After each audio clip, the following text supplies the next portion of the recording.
हरियाणा सरकार शिक्षा सुधार और महिला सशक्तिकरण को केंद्र में रखकर प्रदेश को विकास की नई दिशा देने में जुटी है। नमस्कार, आप देख रहे हैं हरियाणा डायरी और मैं हूं आपके साथ वर्षा शर्मा।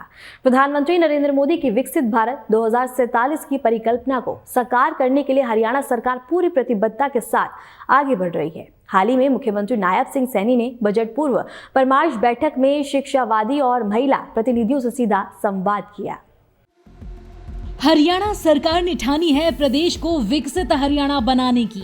वो हर योजना बनाना, उसे धरातल पर उतारना जो समाज के हर वर्ग से संवाद कर विकास की दिशा तय कर रही है। मकर संक्रांति के अवसर पर सीएम सैनी ने प्रदेश वासियों को बधाई दी। मकर संक्रांति का पावन पर्व है, उसकी भी मैं आप सबको बहुत बहुत बधाई और शुभकामनाएं देता हूँ। नायब सिंह सैनी के नेतृत्व में हरियाणा सरकार एक बात साफ कर रही है कि नीति, नियत और नेतृत्व अगर तीनों मजबूत हों तो विकास रुकता नहीं, थमता नहीं। बात सूबे में हो रही शिक्षा और महिला सशक्तिकरण की, जिसके दम पर हरियाणा विकसित भारत 2047 की ओर तेजी से आगे बढ़ रहा है। यहाँ ज्ञान की शक्ति बैठी है और दूसरी तरफ महिला शक्ति बैठी है। ये इसलिए भी विशेष है, जब ज्ञान और शक्ति का मेल होता है तो समाज में सकारात्मक परिवर्तन की लहर उठनी तय है और समाज बदलता है। और मुझे खुशी है कि यदि शिक्षा मजबूत है और महिलाएं सशक्त हैं तो साथियों, प्रदेश भी प्रगति की दौड़ पर पीछे नहीं रह सकता।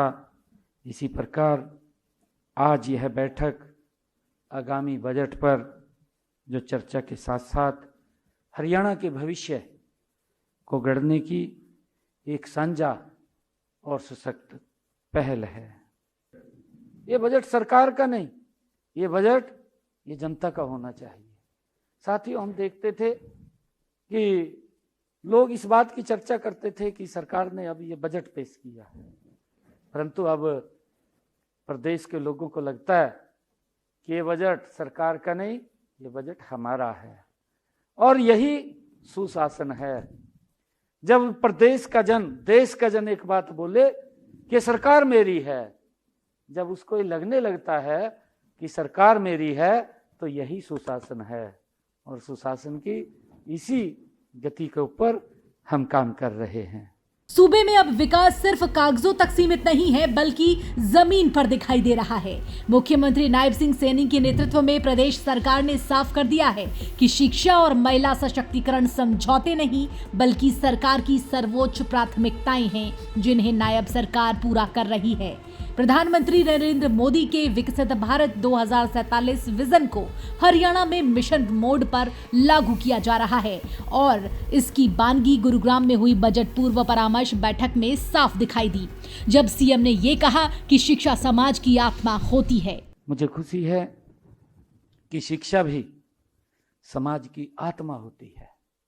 हम सब जानते हैं कि यह वह नींव है जिस पर आने वाली पीढ़ियों का चरित्र, कौशल, आत्मविश्वास और राष्ट्र निर्माण की चेतना खड़ी होती है। साथियों, हम सभी भलीभांति जानते हैं कि जैसी शिक्षा होगी वैसा ही भविष्य बनेगा। हम सब इस बात को जानते हैं। हरियाणा का उज्जवल भविष्य, आत्मनिर्भर और विकसित भविष्य गुणवत्तापूर्ण शिक्षा से ही ये संभव है। साथियों, मुझे भी खुशी है, हमारा मानना भी है कि आज के बच्चे कल के वैज्ञानिक, शिक्षक, उद्यमी, खिलाड़ी और प्रशासक, राष्ट्र निर्माता उन्हीं में से ही बनते हैं। हम सब इस बात को जानते हैं।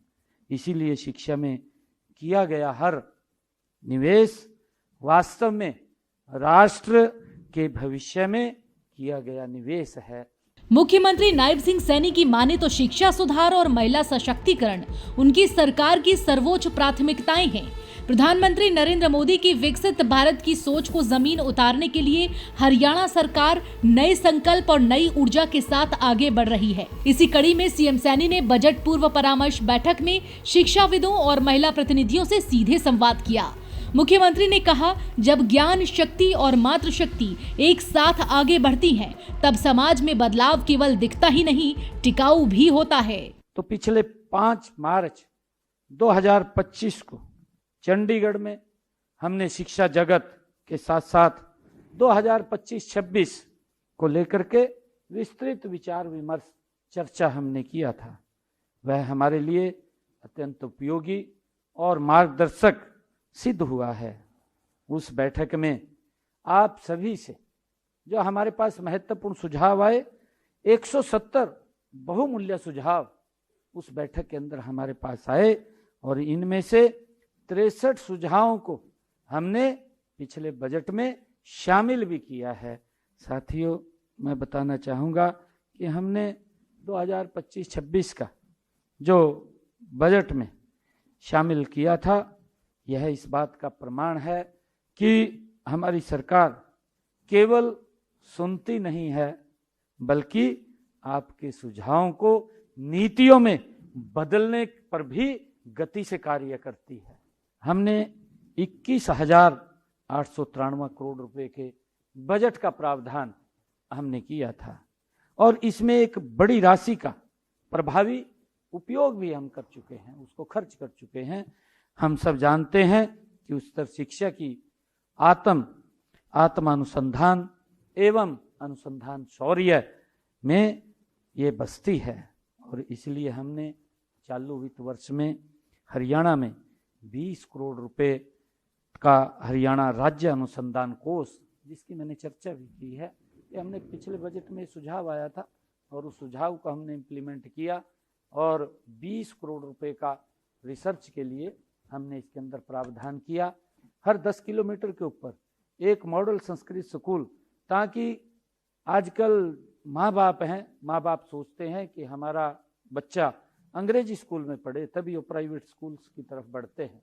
तो हमने उस बात को ध्यान में रखते हुए हर 10 किलोमीटर के ऊपर एक मॉडल संस्कृत स्कूल खोलने का निर्णय किया, ताकि बच्चे सीबीएसई पैटर्न के अंदर अच्छी शिक्षा ले सकें और माँ बाप भी उनको वहाँ पर पढ़ाई कर सकें।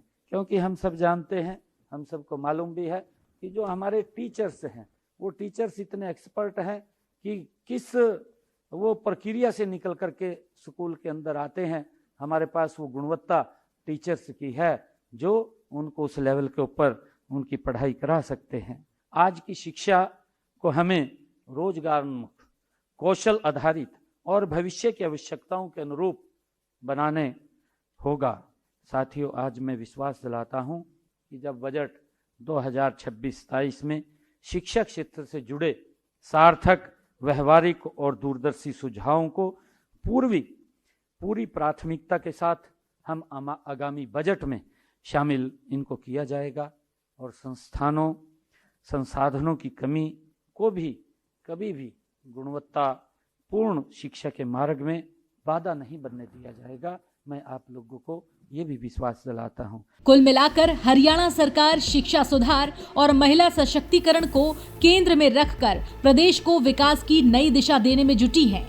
हरियाणा सरकार पूरी प्रतिबद्धता के साथ विकसित भारत के निर्माण में आगे बढ़ रही है। शिक्षा समाज की आत्मा है और महिला सशक्तिकरण विकास की रीढ़। यही वजह है कि मुख्यमंत्री नायब सिंह सैनी इसकी मजबूती पर जोर दे रहे हैं। फिलहाल के लिए हरियाणा डायरी में इतना ही। नमस्कार।